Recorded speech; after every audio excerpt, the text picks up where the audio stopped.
दादा नमस्कार. नमस्कार. दादा तुमचा परिचय द्या आम्हाला.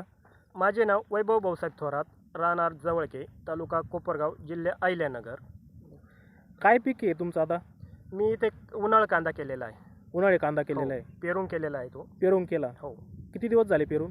एक 30 दिवस झालेले आहे माझा कांदा पेरून. 30 दिवस झाले. हो. ह्या कांद्यासाठी काय खत वापरलं तुम्ही?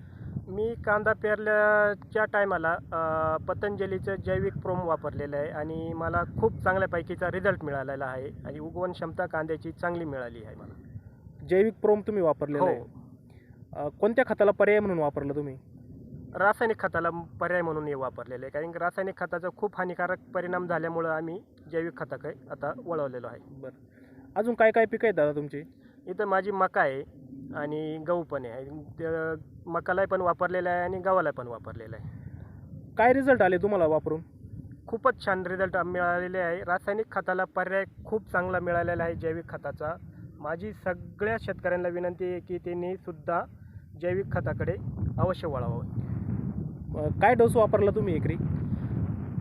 एकरी 2-3 गोण्या वापरलेल्या आहे आणि आता नवीन परत दुसरा डोस आहे, आम्ही आता तोच पतंजलीचा वापरणार आहे.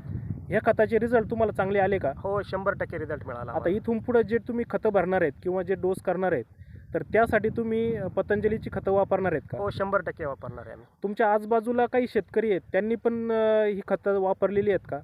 नाही, अजून नाही, सुरुवात नाही केलेली आहे, पण मी त्यांना प्रोत्साहन दिलं आहे. ते म्हणे आम्ही नक्की वापरण्याला सुरुवात करणार आहेत. बरं. तुम्ही वापरून समाधानी आहे का? हो, 100% समाधानी, खूप समाधानी आहे. इतर जे कांदा उत्पादक शेतकरी आहेत, हो. तर त्या शेतकऱ्यांना तुम्ही काय सल्ला द्याल, काय मार्गदर्शन कराल?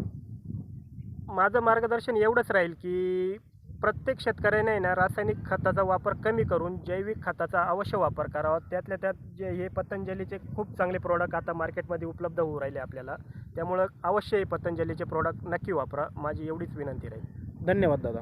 ओके, धन्यवाद.